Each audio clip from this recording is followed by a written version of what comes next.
Hi, I'm Jen, aka Takata Cycle, And I'm Tessa.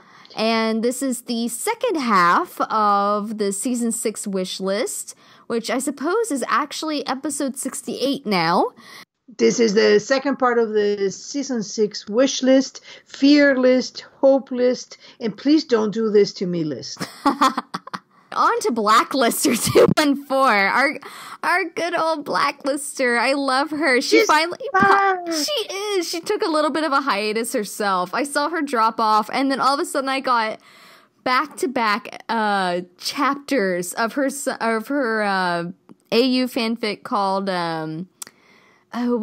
Second Son. And the premise is that Red adopts Jacob Phelps rather than the Major getting a hold of him and raises him along with Dembe. And oh my god, I love it so much. It hits on all those emotional points that I need. Yeah. I Those know. are things I will read after the Blacklist And I understand, is done. but I highly recommend it to any Tom, especially for the Tom and Red fans. Like, and this is something funny. It goes with both reading Blacklister's works and also one of the pieces of my writing portfolio I was told that I really needed was a spec script, meaning a script I'm writing without being paid for, writing on speculative. Spec script for a current show, and so I chose the Blacklist because that's a no-brainer. It has to be a show you know inside and out, and that's honestly New Amsterdam. I'm getting that way with. I'll need to do a rewatch over the holidays for that, but Blacklist is the only show I can unequivocally say that I know inside and out. And so that's what I'm working on. And I was working on it, I think it was yesterday I made a post. We're doing this on Monday evening. I have no idea when I'll get this edited, but hopefully by this weekend. But Monday evening, so Sunday I was working on a scene from that, and I made a post that said, damn it all, if this is not making me nostalgic for the day that I loved Red. I miss loving Red. God, I used to love him. And he's very funny. I really do. I miss loving him. It kills me, and I think that's one thing that's made me so bitter.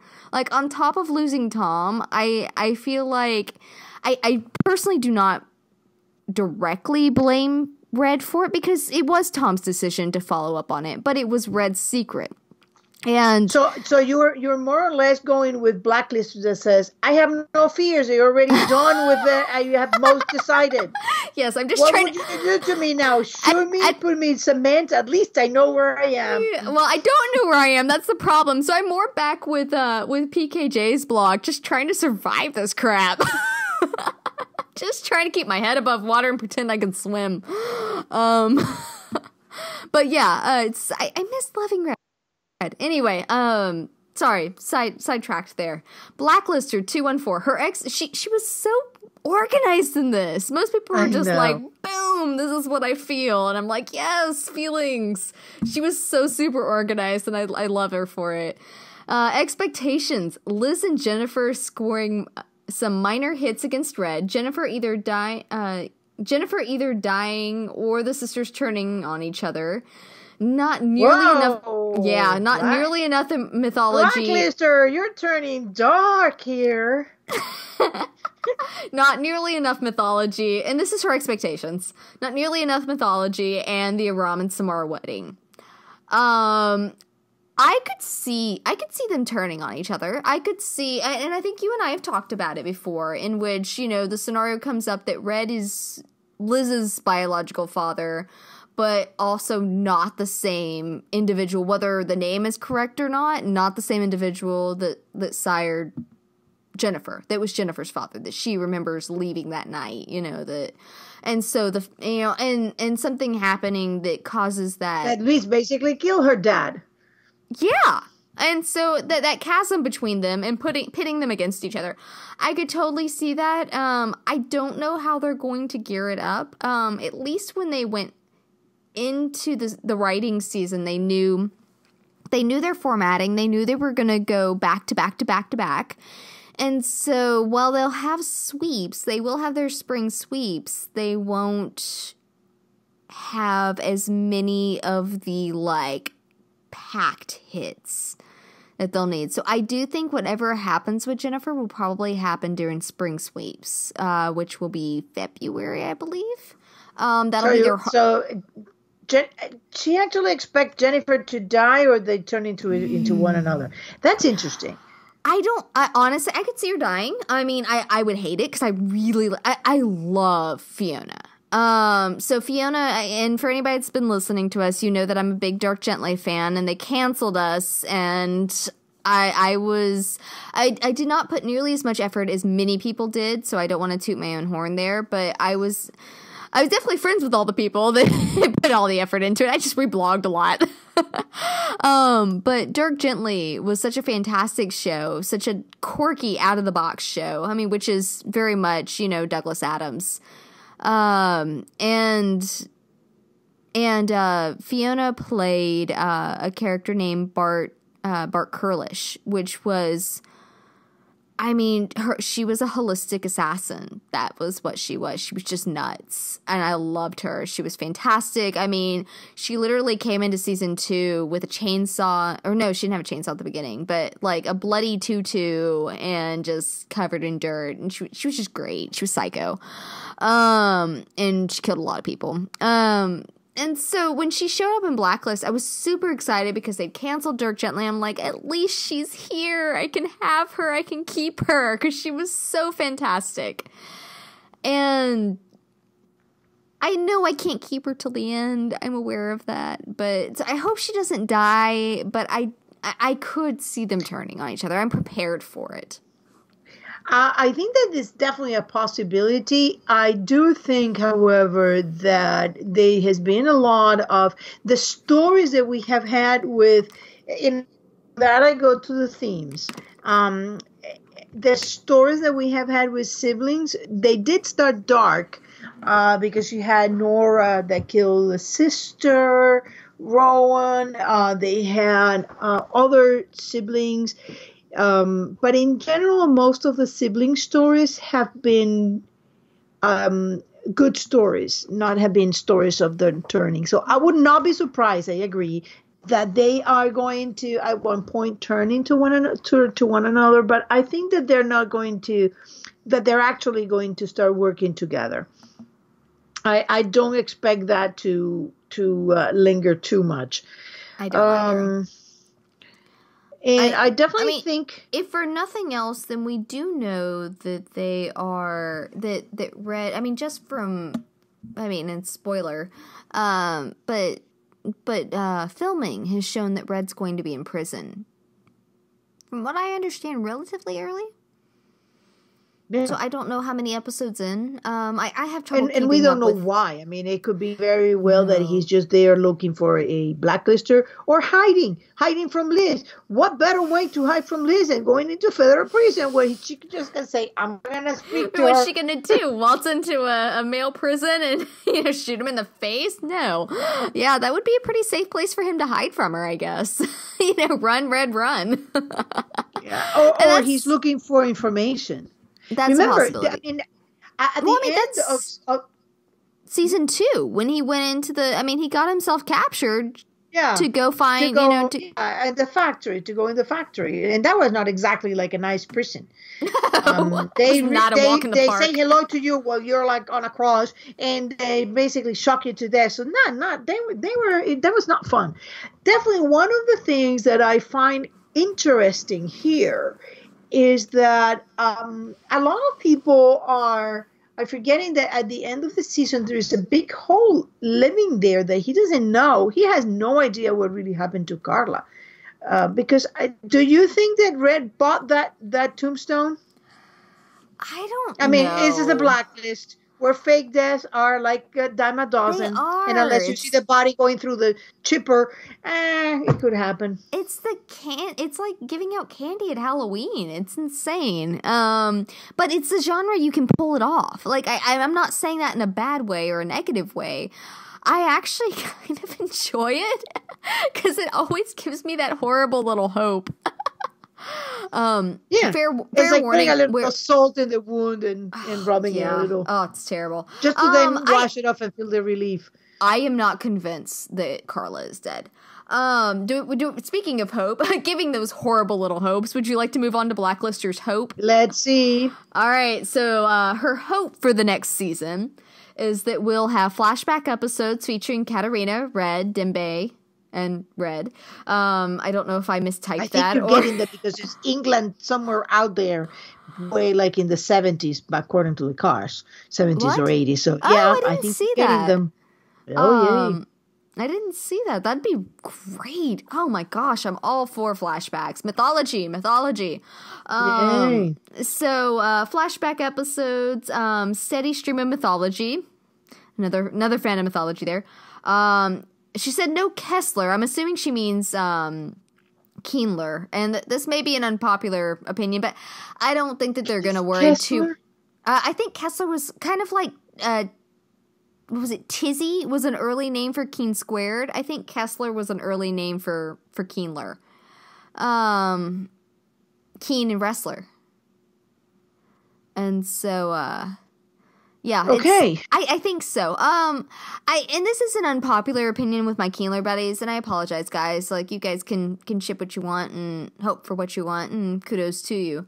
But I don't think we're gonna see romance. This is when you're in the midst of a revenge against a guy who you think passed as your father for 5 years and told you a bunch of lies, kill your adopted father, and caused the death of your husband. I don't think romance is going there. Just my personal opinion. I'm right there with you. It's like, I don't care if the wedding ring's on or off. Like, at this point, her focus is very much on revenge and dealing with what's being dealt with, and that's going to lead us to the end of the story. She's going the darkest she's ever been. Yeah, there's no point. The boat point. is like nothing now. And regardless on how you feel about Wrestler and Liz or anybody in Liz, romance of any sort is going to let light in. And so, and that's not where we're at right now. We're not at a point where light can come cracking through. So I mean, just for the fact that it took them, 4 years to break down, then build back up a relationship. And when you spend that long, then it would seem cheapened, I think, to just add someone else in. And I just, like, if I were a Keenler shipper, I wouldn't want to, for it to just be like, bam, there, it's there. I would be in it for the build up and the whole, the whole shebang. I mean, when you're a shipper, that's what you're in it for. And I know that's easy. Jen explains that to me. I know that's super easy. Yeah, I know that's super easy for me to say as a Keen Squared fan. But to be fair, my guy's dead.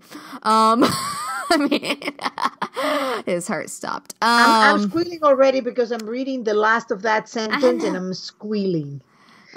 She also wants an episode or two wrapping up Tom's many dangling mysteries. Yes, yeah, that's another one of those. I think that's a theme of our listeners because we're called Keen Minds podcast. So I guess a lot of our listeners, although we are getting new listeners that are not necessarily so Tom focused, but yes, we are Keen Minds. Not just because our minds are very keen, they are, but also because of Tom Keen and Liz Keen.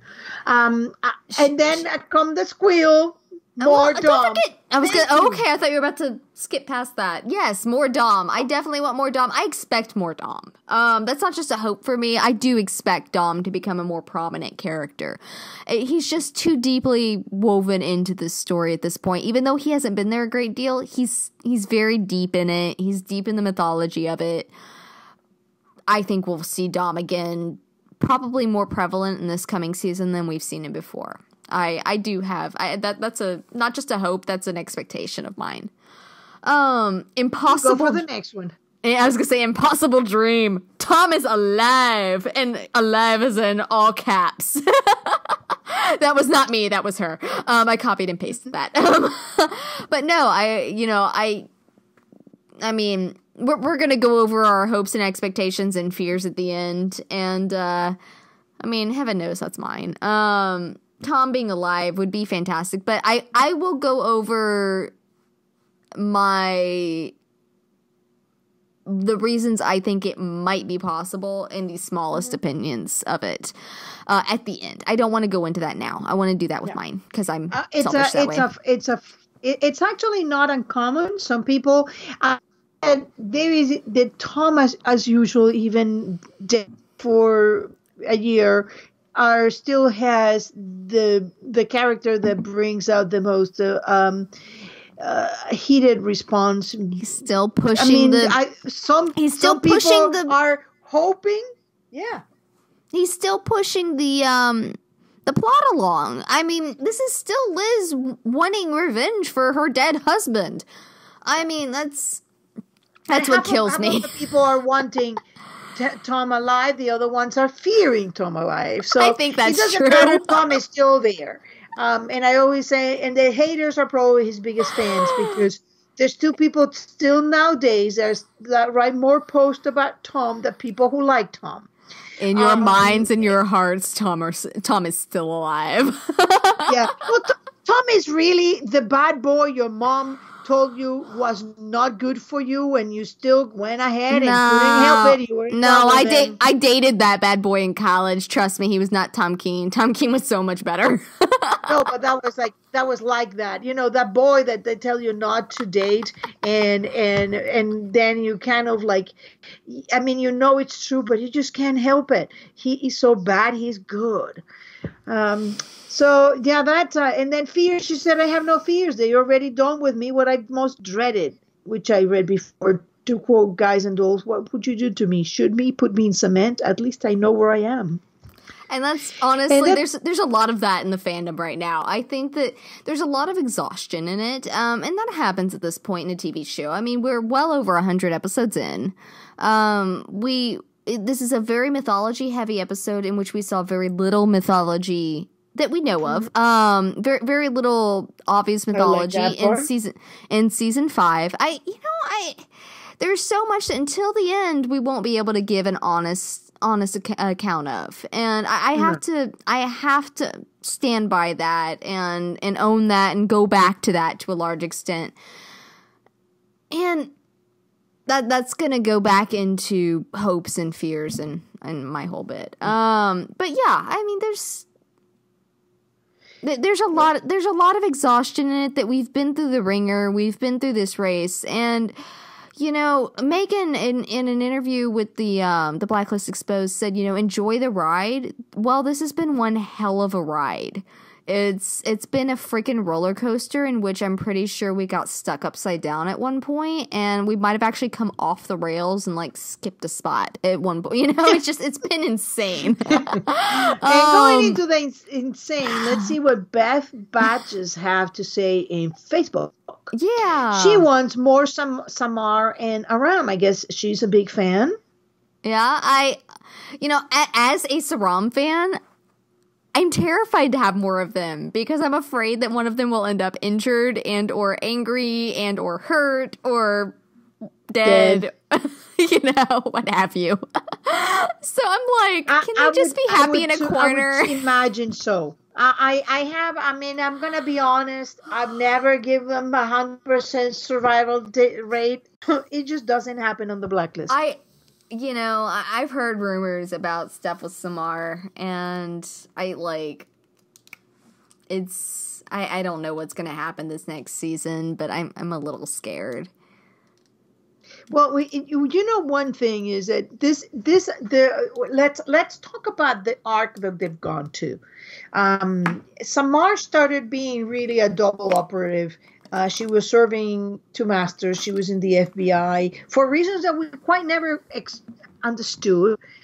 And then she was still doing her Mossad operations, and she was asked to choose. And then, she's gone through going and going back to her roots and examining and everything that had set her up until the moment that she found her brother was a terrorist that she's being chasing, and that's one of the siblings that did not turn out to be so good. There is there's been a reckoning and a readjusting of who she was, and she lost a lot of the badassness thing in her when that happened. And I understand that when you receive such a shock, I think that it would be normal to reevaluate who you are, and maybe a lot of the things that she was willing to do in the past, now that she's not so willing to do because she understood a lot of things about her, about the world. So, but Aram has just recently started to go into the darkness. He started doing things that were not by the book. He has always done things that were not by the book because he follows his own heart. He had also done, he went from unable to kill anybody and going to therapy because he killed a guy, to getting the architect and learning to drive and to be an agent because of it. So I think that those things are important, and I think that Aram has still to go a bit more into darkness, the way, maybe not the same way, of course not the same way, that Rethler did. He has to go into Hades and come back. And I don't think he quite did with Samar. He always kept that hope. And I think that Aram has to lose some hope in there. He has to be baptized in the world. In fire? Yeah. Yeah. I mean, that's the way it or goes water, in the whatever. blacklist. I mean, I don't know. I don't know. Fire's a water. She got baptized in water. He's going to need baptism through fire. Oh my gosh. It's such I worry for them. I do. Yeah. So maybe a few mentions of Agnes. So Agnes is being a theme here. A lot of people want more Agnes. I think we like Agnes. She's a little glimmer of hope. I mean, she was able to She made the best faces. And she did. Like, all of those kids have been fantastic. But I mean, she was able to turn a hardened killer into this melty little puddle of a father that just like oh, I love Tom with Agnes. Whatever you want to call Dread. Dread. I mean, really, like she has that delightful scene, the grandpappy, or what was he calling Granny? It wasn't Poppy, but it was something like that. What was it? It must have been Poppy. him. Yeah, something like it. It was hilarious, and I think that is true, and you can see now how Red has been prevented from whatever you want to call him. He's a father, not her father, a father figure, but he has function in that sphere, and that's what matters. He has been now prevented from seeing his grandchild. And I think it'll be very interesting when, okay, so, Garvey's dead. Why aren't you bringing Agnes back? That'll be a very interesting conversation because I don't think Liz will. Because I don't think she's willing to risk her daughter in all of this, I think a lot of the reason she's doing this is Agnes. I think a lot of the reason she's doing it is herself and the people she's lost. But to be fair, and I love Liz, but the people that she's lost are gone. Sam's dead. Kate's dead. Tom's dead. And so, at least from her point of view, we're going to hope that the last one, maybe not. Anyway, we'll get to that. But in her point of view, these people are dead and gone. So this revenge is always for the living. It's not for the dead, no matter how much people say, I'm reaching out for revenge for this person. No, you're not. You're reaching out for revenge for you because you're the one left to appreciate it. And dig two graves while you're at it. Yeah. So while I do think that she's keeping Agnes away for her own sake to a degree, I think a lot of it's because she wants to go this dark, because she wants revenge. She can't have this light in her life if she wants to. Basically, if she had this light in her life, she could not go to the places she needs to go to destroy Raymond Reddington. And that is exactly, if you remember, what is my absolutely favorite scene that I quote probably in about every episode, the scene in which he talked to Red about the cut scene, the deleted scene. The deleted scene, you know that I have my theme, the deleted scene in which he told him that, you can't be a father when you go down this dark road of revenge. It's so true, though. It is so true because, I mean, and we saw that with Tom at the very end of season 3. When he's sitting, that, oh, wow, that adds up nicely. We saw that when the guy broke into their little place in Cuba. He's fighting with him. He's back and forth with him, and he's got him in this chokehold. And he finds Agnes looking at him, and Tom just stops and stares at her, and his little girl. That's when they took him. Yeah, and then that's how the guy sneaks up behind. I think it's Mato sneaks up behind him and smashes him over the head. Tom Keen, the operative, never would have been caught unawares like that. But Tom Keen, the dad, that is real, and you can see it on Ryan's face. He was excellent in that scene where you can just see my little girl is watching me kill this man. What am I? And that's when he's caught, and Liz can't afford that right now. For better or for worse, she can't afford it. And I think that however, I always said the season 5 was very sparse with canon facts, but it was extremely rich with parallels. And I think that's why Liz was in a coma. Liz was had to leave Agnes. And Agnes is just one step up because at least she's with a blood relative. That's, it's, but yeah. It's bad. Beth also wants if Tom is at least mentioned every now and then. I think he will be. I think he will be. But probably the haters will get frothy. Well, I'm sure they will. Just put on bibs, guys, in case. Catch the froth. I'm sorry.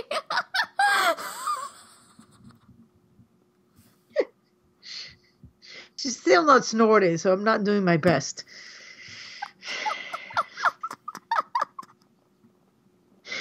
Yeah.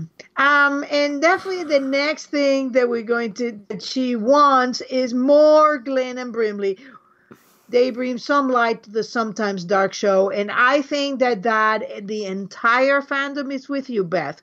Everybody wants more Glenn. In fact, why not have them together in a scene?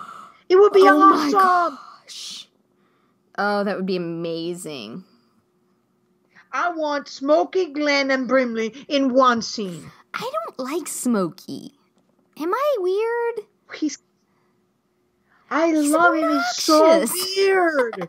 He is. They're all weird, and that's why I like most of them. But I don't know. Smokey, I've never warmed to. I just don't like him. He's like a little thing of energy, and then it's like he's all worried about this, and then he just changes like nothing will happen, and just like he wasn't the one saying the previous thing. Now he's like all on the other side. I loved him. She also would like to see Aram and Samar get married. Girl, no, that's gonna end up bad. Marriages here generally, especially when they are not done on a hurry, and when people have a chance to mess them up because they have advance notice, are not going to do well.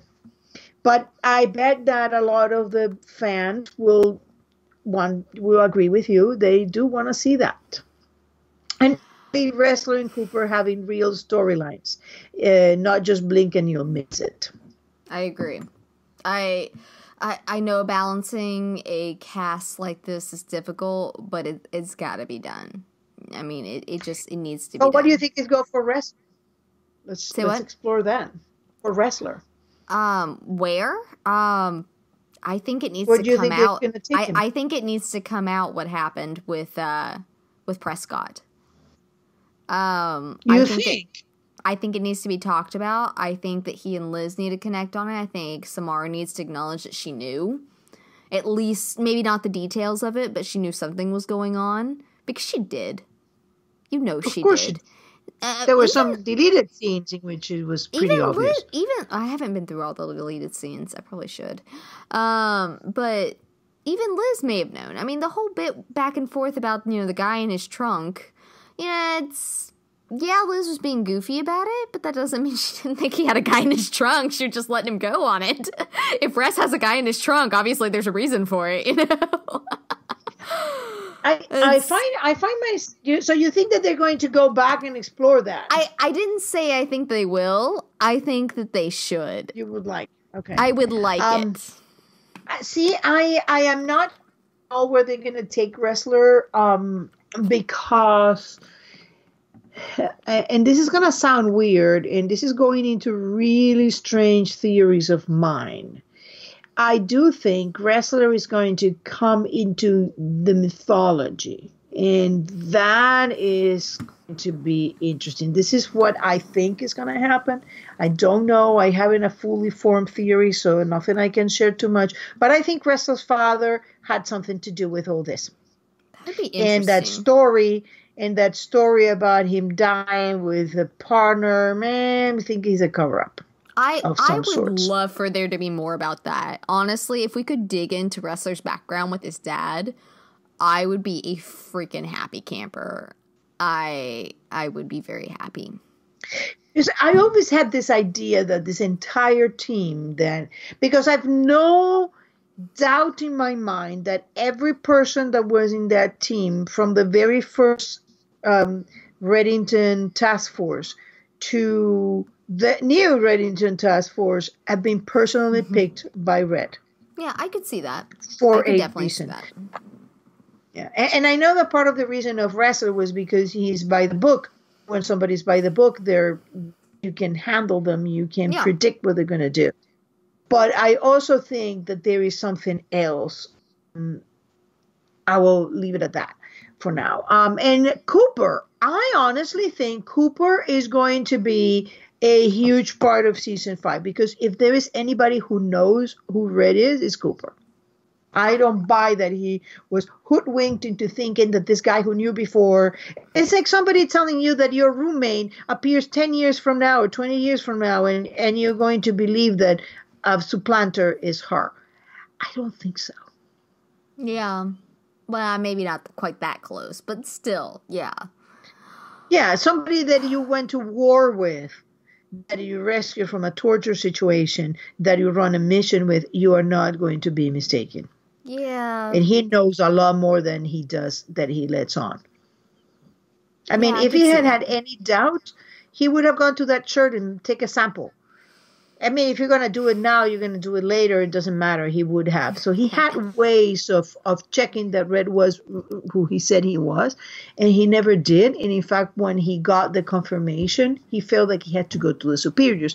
So I very much expect Cooper to have a really big part in this thing, and I'm very excited about it.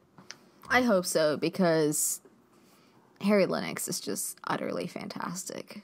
I was gonna say that man could read a price list, like anything. He could read anything, and I would just sit there and soak it up. Amazing. Mm-hmm. Oh, amazing. He and Spader together are like, yeah, keep talking, guys. It doesn't matter what you say. Just keep going, boys. Keep going. So, Whimsy and something off Tumblr, longtime listener of ours. She had several, and I think this was actually her idea, best I remember. She said something a while back. She's like, you guys should do a wish list episode. And I was like, oh, no, check with Tessa. And here we are, wish list episode. So her thing was a Rom's turtle. She wants to know more about Rom's turtle. I tell you, that girl is very weird, and I love it. Who would think of a Rom's turtle? And you're Whimsy. Right. You know who else? Oh my God, they're going to have a turtle party. Glenn has turtles. I don't remember that. Yes. What episode was I that have to feed the turtle when he's going to go with Red to St. Petersburg. He says he has to feed the turtle. It's been a while. There you go. It's a turtle party.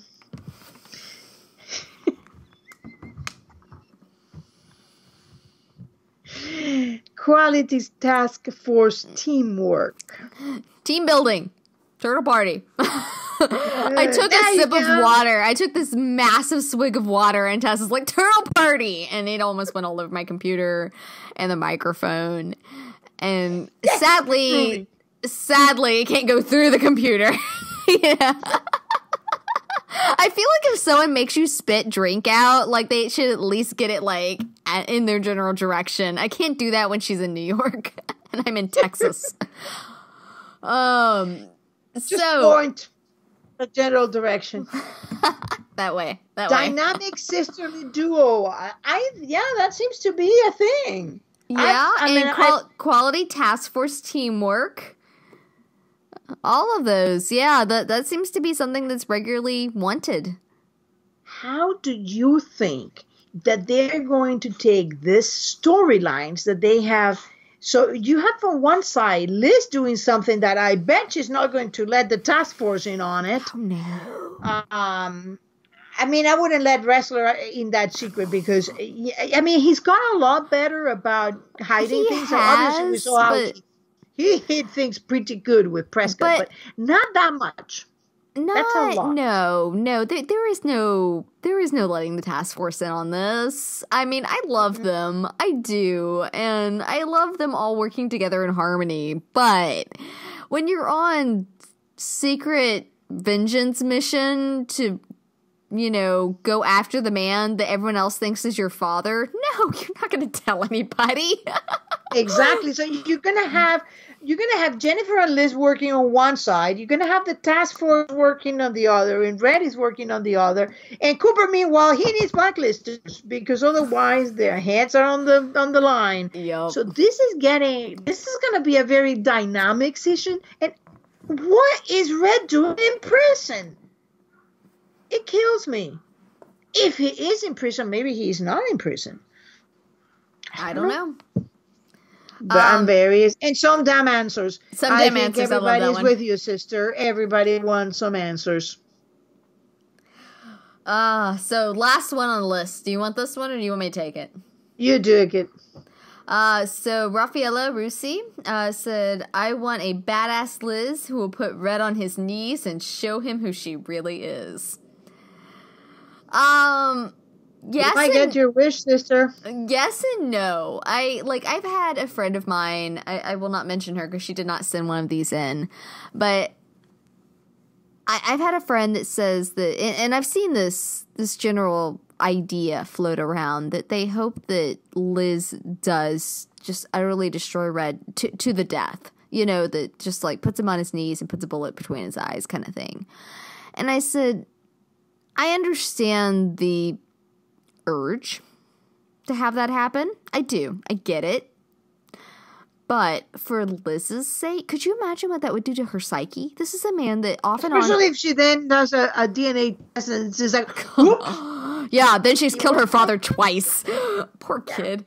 And so, I mean, and while that would be a nice circle around, to be standing there with the gun, I would love to see him on his knees in front of her with the gun pointed at him, but I never want to see her take that shot. That's when Katarina enters and says, girls, yeah, what are you doing? I don't want to see her take that shot because at this point, I'm in it for Liz. Liz is what I'm here for. This is what I love rest, don't get me wrong, but I'm here for Liz at this point. I want her to come out of it with something akin to sanity.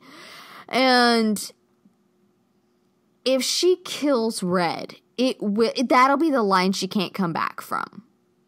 I think Red's talked a lot about... She's never picking Agnes after that. Yeah, Red's talked about that line that you crossed. He talked about with Wrestler, that when you cross that line that you're never the same again. Light.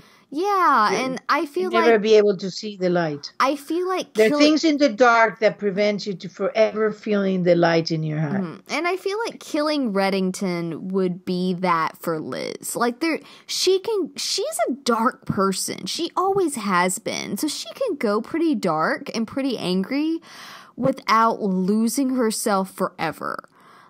If she puts a bullet between Red's eyes... Or anywhere in the anatomy that leaves him not breathing at the end. Well, yeah. If he dies, my point is, if she does like Tom did in season 1 and clips him, that's not a big deal. That's honestly, I wouldn't mind her clipping him. Yeah, that just proving that family is like, hey, I didn't like what you said. Hey, jackass. Yeah, exactly. It's, that's not a big deal. But if she were to kill him, that's a whole nother ball game. And I don't want that. For her sake, I don't want that. I don't know how I feel about that. I think that at the end, what we have seen over and over is that every time is as doubted, there is some pull towards Red. That's why she was trusting Red in episode 2 with the passports and the gun, and told this to anybody else. I think that there is a line that unconsciously Liz has always thought Red was her father. Oh, I agree. I thoroughly agree. And I'm a daddy gator still to this day. I know that you're not. You don't think that he's no, her biological I actually father. don't. I don't have an opinion on that. I sway back and forth regularly. I think it's. I'm a committed daddy gator. I think it's a possibility that it may come back and they may switch it again. I will be irritated if they do, because there's only so much back and forth you can take, and only so much back and forth you should ask your audience to take. But it doesn't mean they won't do it. And I do think in the end, this idea that he's just a stranger that did this, I don't think that's accurate. I do think, even if it's not by blood, I think that Red is a father figure, that he views himself as her father, even if it's not by blood. So in that case, yeah, I remain a daddy gator. I do think he's her father. I think that, and I'm going to say this, I think he is her father. And I think that, and this is going to sound weird, he's also the skeleton in the book. Because he's the naval officer and the skeleton in the back. A lot of people forget 2 things about that identification. First, we have no idea how it was made, but if they remain true to canon, it was not made through a sample from Reddington, because Reddington's DNA was not on file. It doesn't matter that it was in a locker, in an evidence locker. It's not on file. Code is a magic sponge that gets DNA in the universe. And the second thing is, anything that we know about that match comes from Pete, a highly controversial and shady character that took that DNA from the tooth. So shady. So super shady. Very shady. And then there was that scene with the shaving. I was so disappointed in Pete, though. I did expect him to be so much more than he was. Oh, wait a minute. You have I to know. No, you don't. You haven't been reading my stuff because you've been so busy, so you don't. Hold on. And the rest of the other thing that people forget is, if Pete indeed get that DNA from the skeleton, it's from a tooth. All you really know, because the skeleton has now been destroyed, so we have no way of trying to match the skeleton to the tooth, is that there is a tooth in the ground in a suitcase that belonged to Jennifer's father or whoever. But it's not the skeleton. You can take a tooth and put it in somebody else if he wanted to fake his death. And the other thing, and that is where a lot of people who haven't been reading my post, which basically require you to take a day off from work, or to take one of your weekends and devote it to read one of my little posts of about, I don't know, 8,000 words, is that there is, when you start examining in light, and because the Blacklist is very good at putting the cart before the horse. And that means they will show you something, and then they will show you something that happened before, but you never readjust what you thought you saw first with information you have second. And at the time when we saw Dennison beating, and I know we talk about this in the podcast, that we had no clue who beat him up. But think about this. It wasn't Tom. He just got there. He saw the broken lock. He entered with a gun. But Red entered exactly the same way. They see the lock. They enters gun. And if he had been Dembe, he had no reason to leave a guy tied up in a chair in his own apartment. He would have called Red. Red had a phone. And come over here and I got this guy, or take the guy and take him somewhere where if he screams, he's fine. Why? But let me go one step further. Let me, horrible, like, yeah, let's not put it on you because that is too horrible. Somebody comes here and ties me to a chair and leaves. And, imagine that I'm not here in the middle of nowhere, but I'm in an apartment building like Denison was. Would I stay there, beaten up, tied, and when I can make some noise if I hear somebody in the hallway? Nobody would do that. Would take the chair down, would try to break the chair, would try to get up, try to get to a sharp object to start cutting the duct tape.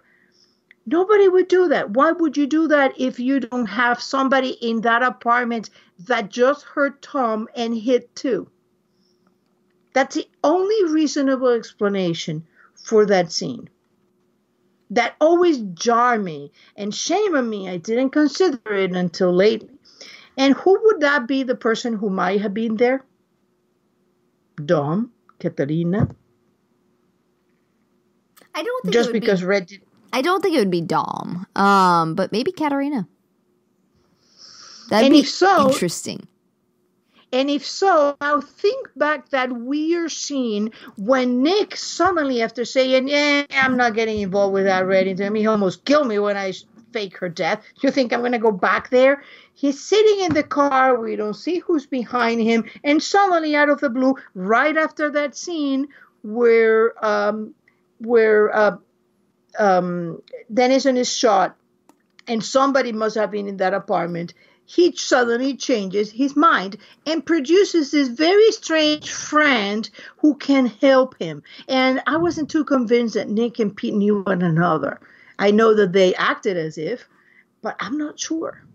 It was very weird. Pete was very shady, and he very much looked like an operative, especially when he's shaving his head in that scene that was a parallel to Tom. That was very weird. And think about that scene. Why would you put that scene there? As a writer, why would you do that? Why you waste precious minutes in a scene that meant nothing? Because the guy you already saw the fingers. You could have shown the fingers when the guy says, hey, you know what they did to me? Yeah. I have now a 2-finger hand. Why would you put that there? Why that scene? Unless it was meant to mislead, that would be the only other thing. Mislead. It's a red herring is a clue. And it might be. Because as we know now, he really wasn't much. He certainly wasn't the operative that I expected him to be. I expected him to be this badass, and he wasn't. And why wouldn't he say to Garvey what he needed? Why would he keep his mouth shut? Why people that are being dismembered slowly keep their mouth shut when somebody's torturing them about people who, in theory, they got nothing to worry about? Why Carla kept her mouth shut when Berlin was taking pieces of her, and why this guy did not tell Garvey, I have no idea where he was, but you can go look for this guy Tom. He's the one who gave me the suitcase, and you can have him all. Just let me live here and let me keep at least 3 fingers. It's more useful to have 3 fingers for using a hand. I would. Why keep on to this guy who was never met and didn't even like that much when they met? Yeah, I was going to say, we need to go on to yours and mine's. Go to yours, yeah. Am I first? Yeah. Oh, good heavens. Okay. Either way, which would you rather? You want me to go first? I don't care. It's the same. All right. Okay. So my general wish list, my expectations, I suppose, what I hope to happen. I hope Liz gets answers. I hope Liz comes out I hope she comes out being able to go back and get Agnes. Maybe not whole, because I don't think she can be whole without the dream that she wanted so badly. I don't think she can be whole after everything that's happened. But not generally just dissolving things. People, it's just not conducive to. Yeah, she's had a rough go.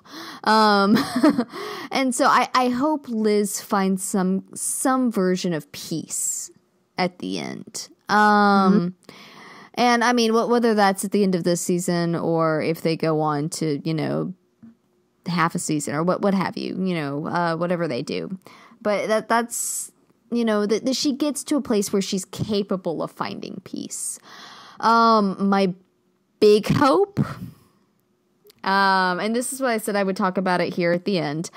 My big hope, and that impossible hope, like Blacklister talked about, is that Tom's alive. And I've discussed this with a few people because I felt so guilty after 5A. I pushed so hard on Tom, like there was no way they were going to kill him. There was no way.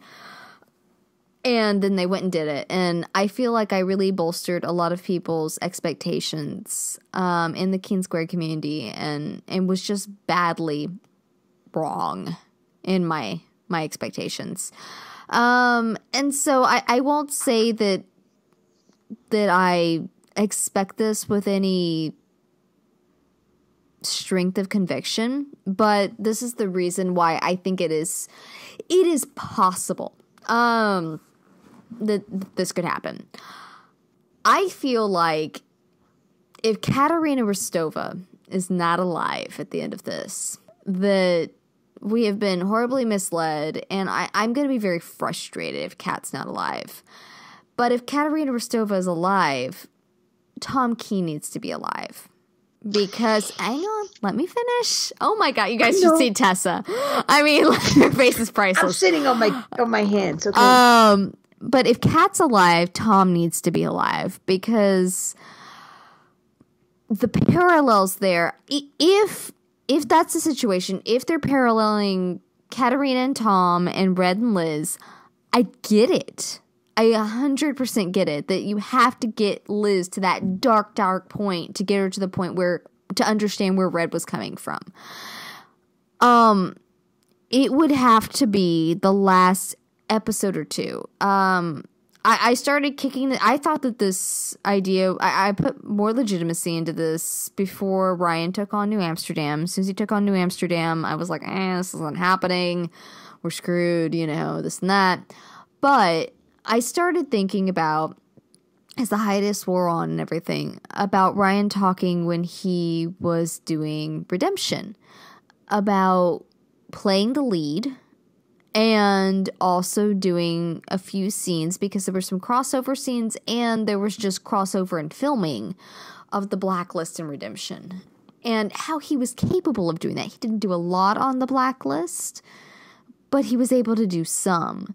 And I think theoretically, with the energy levels this guy keeps, which I'm always impressed with, that he would be physically capable, and the fact that they all film in New York and the fact that it's all run by NBC, et cetera, it is feasible that he would be able to come back for the last maybe episode or two, maybe the tail end of this next to last episode and the last episode.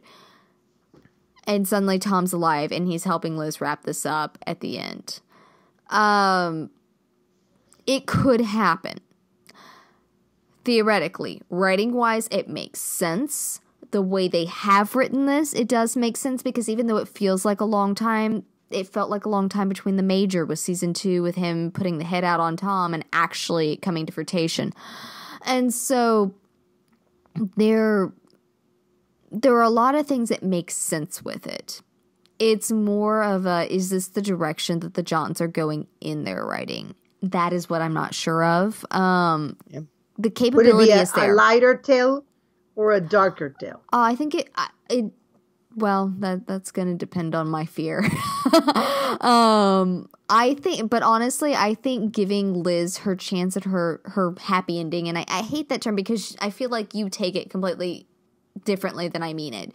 Her dream, a chance at the family, walking in the park, the semi-normal life. It would be their normal. It wouldn't be everybody's normal, but it would be their normal. Giving her a chance at that, I think, lightens it, at least to a degree. It makes it palatable for me. It's about, for me, it's about hope, not necessarily that, I mean, there has to be a payday for all the struggle that you put the characters through. You put them through hell. Heaven knows I do. I do it in my own writing. I do it in my own show that I'm working on. I mean, I put them through vicious amounts of hell to get them to where I want them to go. But that makes that hopeful moment that much brighter at the end when they get there. It's well earned. And so that's why I would like to see that. That's my hope.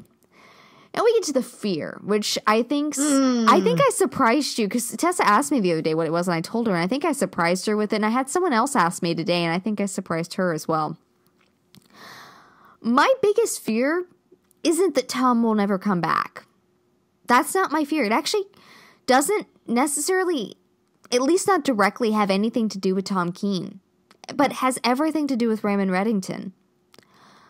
I am terrified, and this is a true terror in this show for me, that Red was never meant to be redeemed. That I'm pulling from two He's just a bad dude. That he is just fixated on what he wants, and he will burn the worlds to get it, and Liz is one of those things that'll get burned. That she is his... There are three different things that are leading me to this, to worry about this.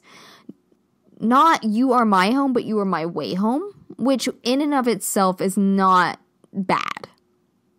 It's not. But you couple it with John being afraid the NBC will not clear his ending, and an early interview that James did about Red saying, I think it was on the season 1 DVD set, he said, you've got to remember, Red isn't a good guy. This is not a good man. And that stuck with me. And it Who's scared... a good man? Huh? Who is? Who is a good man? I don't know. Who's a good person? I don't know. But it was something James said, and it stuck with me. And it scares me that maybe in the end, Red was never meant to find his redemption. And I feel like if it comes to that, and some shows do that, and that also goes back to John being a movie person, not a TV person. You can do that in a movie, you can do that in a book, because you spend a select number of hours with these people. A TV show, you get much, much more acquainted with the characters, much deeper acquainted with the characters than you do in a movie or a book. I mean, obviously you have series and such, but I mean, we've spent over 100 episodes with these characters, and to turn around in our lead that we've put so much into it, no matter how angry I am with Red, even if his death is very, and spoiler if you haven't seen the end of Fringe, it's very Walter Bishop, style of his redemption arc. I'm okay with that. I've been ready for that since I think season 3 when he got the painting.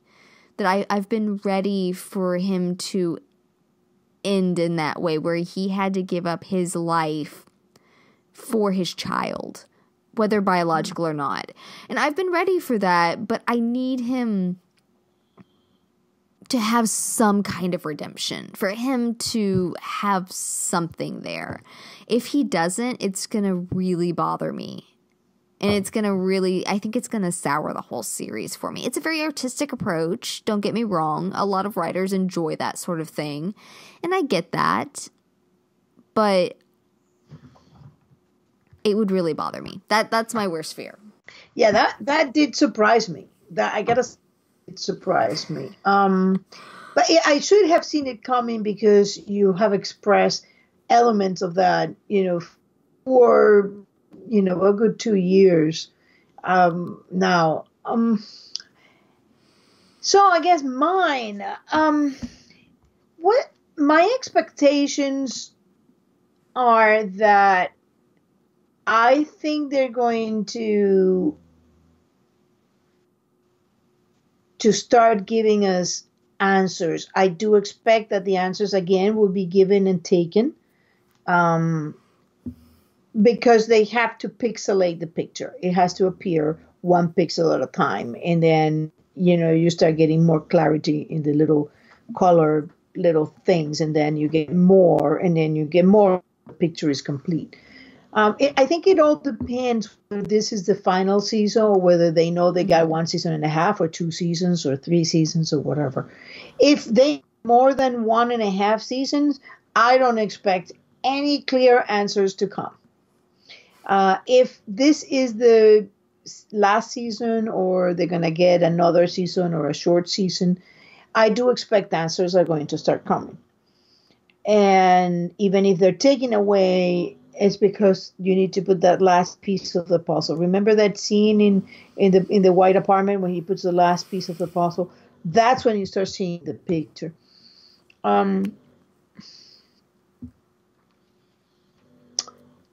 I hope. I do want to see Dom back. I expect to see Carla, Naomi, or as you who follow my theories, Katarina back. And I do expect that when you put together the timing of her death and the suitcase being removed, I think that when Dom pick up the suitcase, when Red went to Dom and pick up the case for the island, Dom told Katarina, and Katarina said, "This is not good." And I think that she started to put things to fake her death, and she's being she's on the win, and now she's going to start taking things in her own hands, because I honestly think that Red got out of his depth with Liz. I would agree there, yeah. I think that he expected one thing. And it's funny because I was doing a GIF there of Proud Red, and you can see how happy he is when she lies very well at the beginning and tells this cockamamie story about the fire being at 14 with totally straight face, no nervousness, no anything. She lies very well. And I think that the addition of Jennifer, it's going to be a very interesting one, because you have now 2 aspects of his life that he had been desperate to keep separate.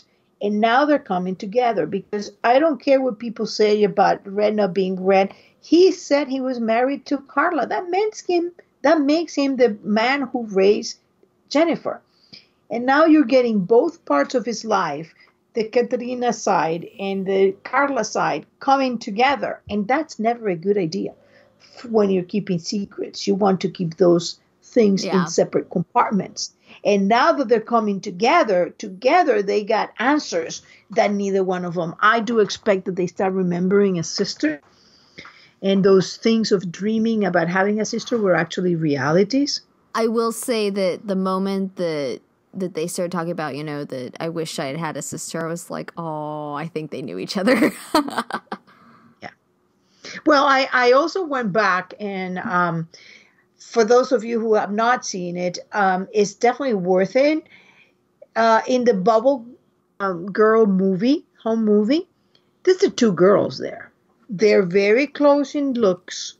They're dressed identically, but even the proportions, older girls, so the legs are longer. The other one has shorter legs, is shorter. So I think that they actually they were very similar looking, and they dressed identically, like in the Tangent Memory, the Christmas tree log, where they are 2 girls. Siblings do that. I mean, especially if they're close in age. Parents often, they don't have to be twins for parents to dress them alike. I mean, even my baby cousins who are 7 and 4.5. So there's 3.5 years difference between them. Wait a minute. Yeah. No, 2.5 years difference. Sorry. Math is not my strong suit. But there's, that they will dress them in similar clothes or identical clothes, and that's just a thing that parents do. It's cute. It's what siblings. And they both had like little curly hair and all that, like when Liswin was 3 years old. Look closely at those pictures. You can go in my blog. I have a post about it. Or even better, go watch those scenes slow, and you'll see where there's a point he was splicing the picture and he kept them all. So that's what I think. What I'm hoping that we will see, that they start to cooperate, and when they cooperate, they start to get memory back. And I don't know that Jennifer was ever not appraised of, what happened, why were they hiding, how much Jennifer is actually doesn't she know, how much was she also misled by her mother. That's I'm definitely hoping for more Glenn. I want more Brimley, and I love Smokey. I want to see more Smokey. And I want to see Dembe getting into a very conflictive situation in which he feels that he is basically in the same thing that Kate was. Do I betray Red to keep alive, or do I follow his wishes and let him be? And that's something I'm very interested in watching, because it would be a moral dilemma that Red loves about what is the right thing to do. And I'm expecting a lot of Cooper, not a lot of Wrestler. I don't expect Samar and Ram to be as prominent. I expect actually more Ram than Samar.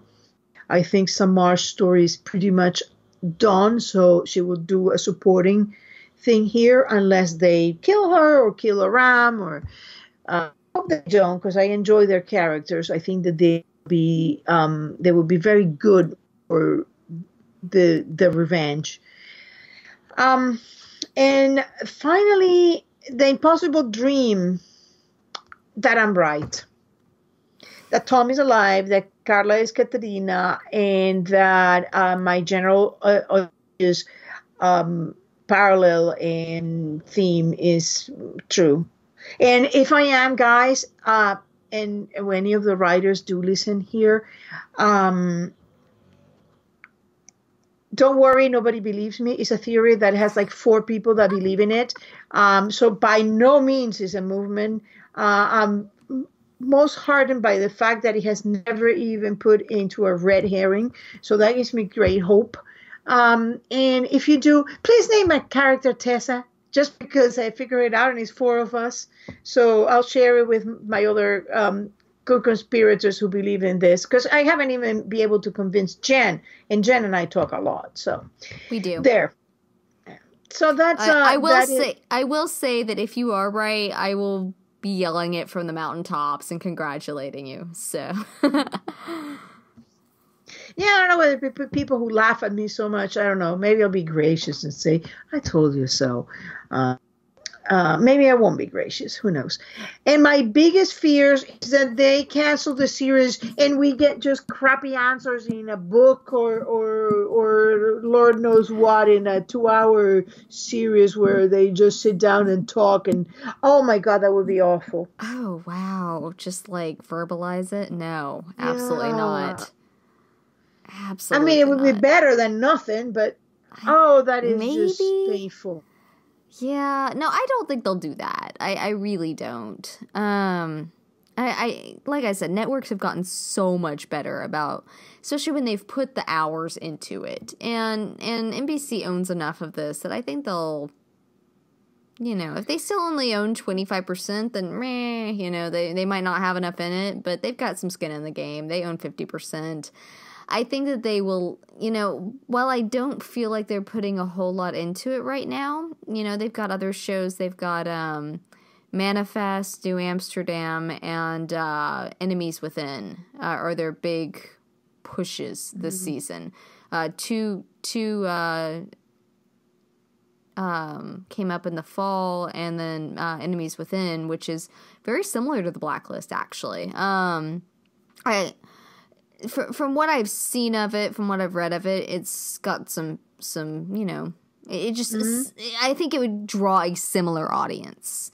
But yeah, and so I think their focus is on their new shows to a large extent, but I don't think that they will just leave us by us, I mean, the people that have Hanging. put all the effort into it. I don't think they'll leave us hanging. I think it behooves them to allow the Johns to tie it up as tightly as they can. If not, even a comic book will do. I mean, just give me answers. No, just give me the end of the show. Like, but you're a character person, so you do am. need the end. I just need the answers. No, I need to know where people are.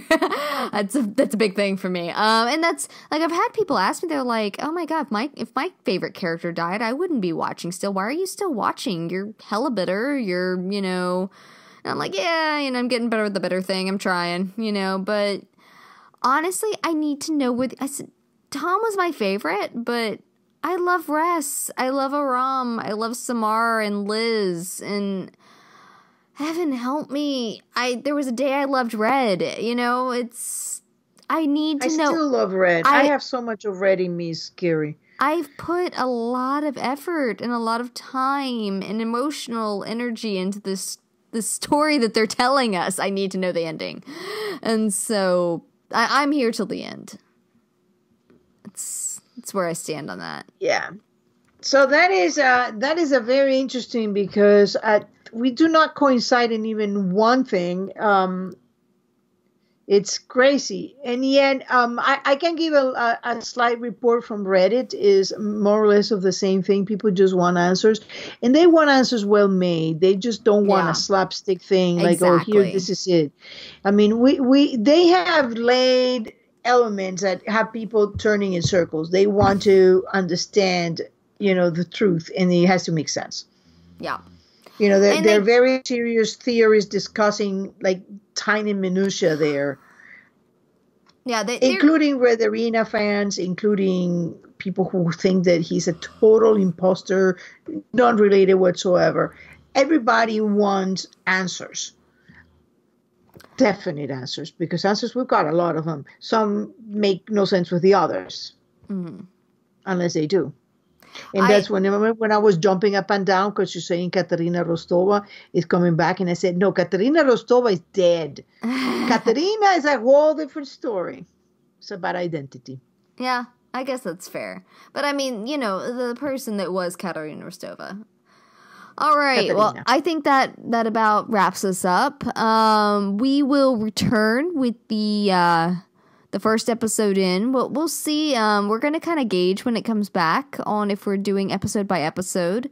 I have been incredibly busy over the hiatus. I mean, between my day job, which I do actually do, and building my writing portfolio, I'm going to start pitching to agents come the new year. And so it's been busy for me, and so we don't, especially with no breaks and everything, we don't know if we'll be doing every episode, but we'll kind of gauge it out and we'll let you guys know. We will start back with the first episode though, and have a podcast, a back with it podcast. Yeah. And so, I think everybody is pretty ready for the beginning in the new year. I mean, I'm very excited about actually not having those breaks. Those breaks kill me. They're rough. They are rough. Because they also put a structure into the story that is not organic to the story. Well, I mean, yes and no. It's just a different way of writing. That's something I've been learning.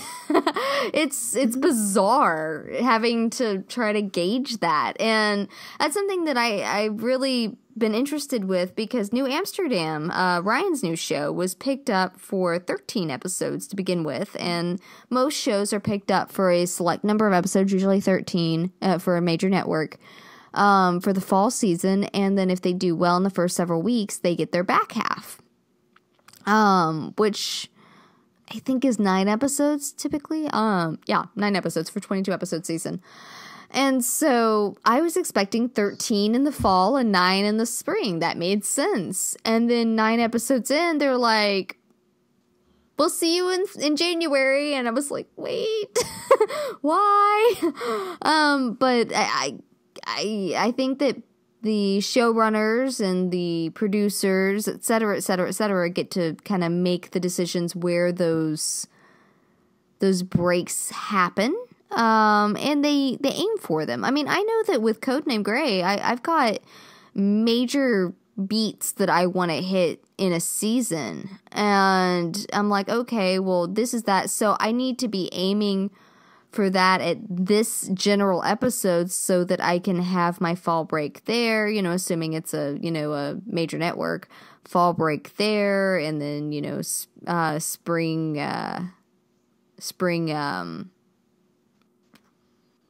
break. No, God, Sweeps. It's sweeps. Thank you. Sorry, my brain's cutting off at this point. Late. It is. It's getting late. Spring sweeps and then season finale. I mean, those are your 3 big major hits, and it's just a matter of writing to them. It's not necessarily inorganic. It's just different. Well, I guess I mean where the story wanted to go.